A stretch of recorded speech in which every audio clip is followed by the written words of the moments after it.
Hematite House. Come on, Corny, just do it already. Yeah, you effing wimp. Do it! Do it! Cornelius Trevin clenched his fists. He didn't know how he'd ended up here, in the middle of the night, outside an abandoned house on the outskirts of town that was rumored to be haunted. All he knew was that he hated himself for it.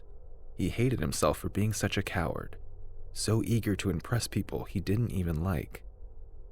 But maybe if he did this stupid challenge that Richard Packman and his idiotic friends had come up with, they'd finally leave him alone. He'd finally prove to them he wasn't some spineless loser and that he could take their stupid dares. Maybe just this once, he could finally win. Right. You're proving you're brave by doing whatever dare they tell you to? A voice in his head asked sarcastically. Cornelius shook his head as if he could dispel these thoughts. He wanted to go home. He was freezing cold, and he was paranoid any moment his parents were going to wake up and realize he wasn't in bed. But he stood there, clutching a brick and eyeing up the window of Hematite House, so named because apparently there used to be a bed of the gemstone underneath it, back when the house had been originally built. It was a shame what the house had been reduced to. Once it had been a grand, stately home, but with the economy going bad, and a bunch of other things, the home had turned into a pile of rotting planks.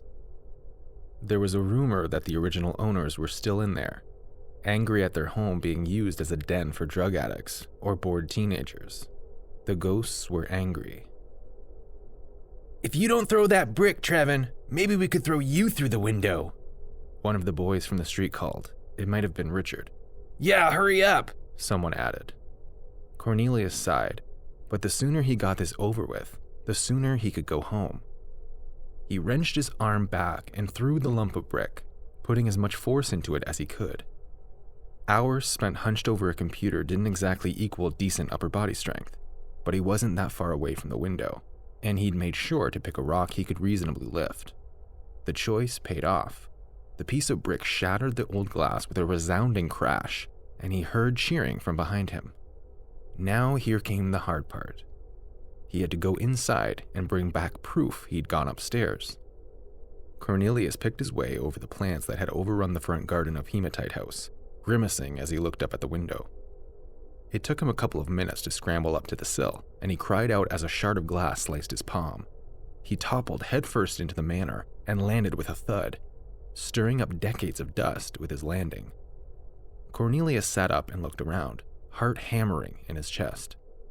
He wasn't the superstitious type, but he was paranoid that any moment some ancient alarm system would go off and alert the police to the fact that there was now an intruder in Hematite House.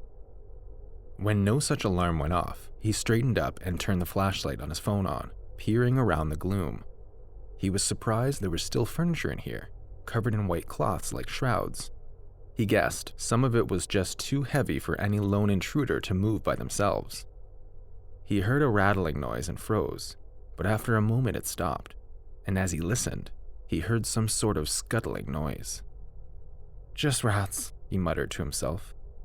Slowly he began to make his way across the grand entrance hall, treading carefully. He'd heard abandoned places like this could have floorboards that had rotted away, and he didn't feel like falling through one and breaking his leg.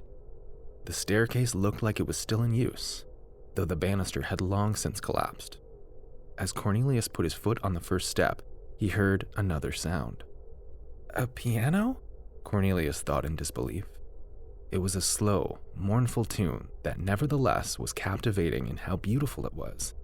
Cornelius wondered, maybe the beer he'd had earlier to steady his nerves before he came here, but no, that didn't make sense. Why would drinking anything make him hear music? If there was music, that meant somebody else was up there.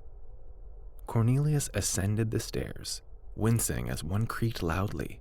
He paused, waiting.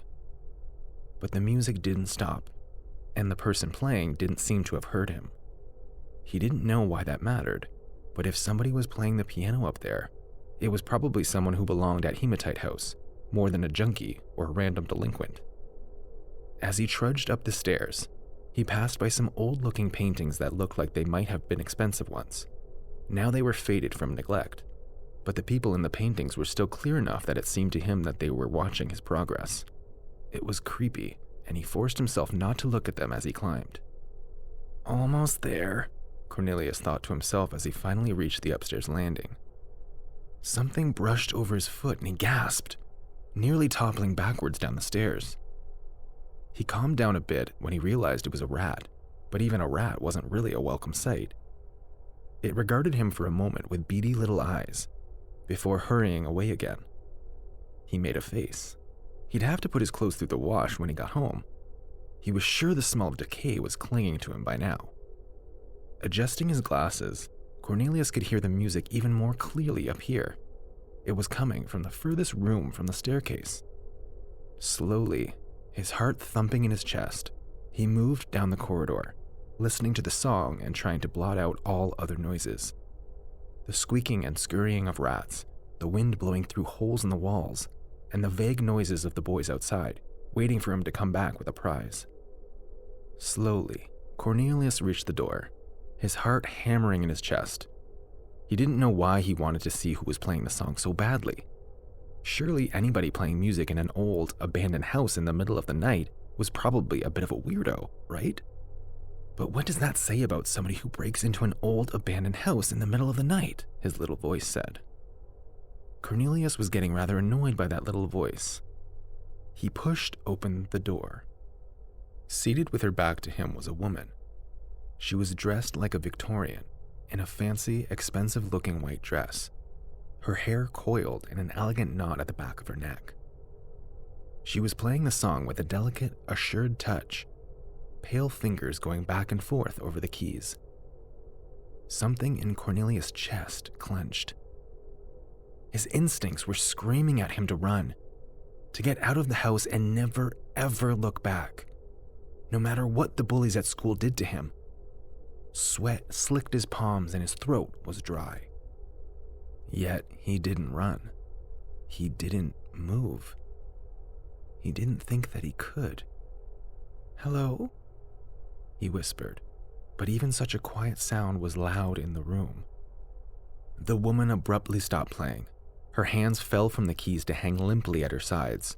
She didn't move, just sat there with her back to Cornelius. He was already regretting speaking, having disturbed her, but he couldn't seem to make his legs move. "Sorry," he said, each word like a stone in his mouth. "I didn't mean to disturb you. I'll go now." The woman finally turned around. Cornelius was struck dumb with horror. He had no words for the thing he was looking at. What was there instead of her face? Blind terror fogged his senses. He screamed. "What was that?" Richard stopped his lazy loops on his bike, staring up at Hematite House. He'd just heard a scream that was probably corny, but he'd never heard a human make a noise like that before. Like an animal stuck in a trap. A sound of pure terror. Something in his stomach lurched. Something was very wrong.